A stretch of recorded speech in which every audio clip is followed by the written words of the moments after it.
Hey guys, and welcome back. I'm Rachel O'Leary, and today I'm going to show you a quick and dirty tip on how you can make substrate balls for your terrariums or vivariums or paludariums with some really inexpensive items. I went to a thrift store and picked up a pair of thigh-high pantyhose for $1.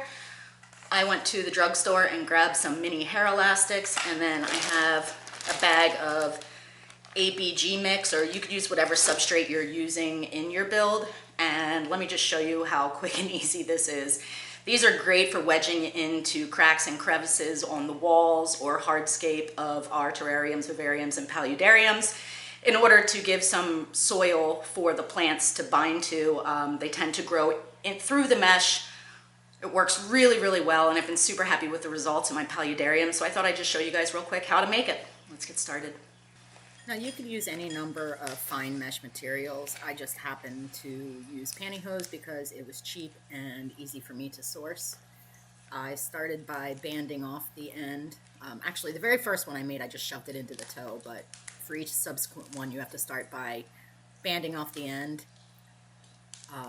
And the little hair ties work really well. I know some people use small zip ties too, but they're kind of sharp, so I prefer to use the rubber bands. Then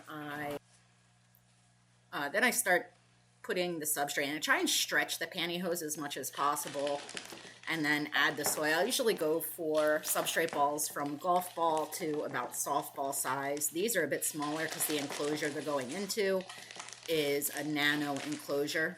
And then I just sort of work the soil down the pantyhose. It's a lot like stuffing a sausage. I'm sure there's ways that would make this easier, like if I had a funnel that I could shove in there, but I didn't feel like looking for it, so I just did it this way. Each leg of pantyhose made 6 to 8 substrate balls. So for $1 of materials, I already had the soil, I already had the rubber bands, I just had to buy the $1 pantyhose. So really, really cost-effective solution for being able to plant plants in a more dynamic fashion within my terrariums, vivariums, and paludariums.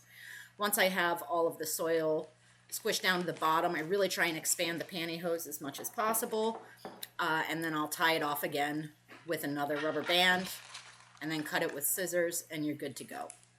I like to sort of flatten them into oblong donuts, but it really depends on where I'm putting them within my structure as to what size and shape that I use. You can either plant the plants on top of them or make little tears and shove the plants inside. These work well in a lot of applications, and I've just been really into making them lately for my various projects. If you guys are new here, I have a lot of plants, and these are a great solution for these builds I've been doing. Stay tuned for a complete build of one in the near future. Here they are, just stuck within rocks or on wood. And then you can see I laid plants on top, and over time the plants will completely cover them. I also sometimes will put moss on top.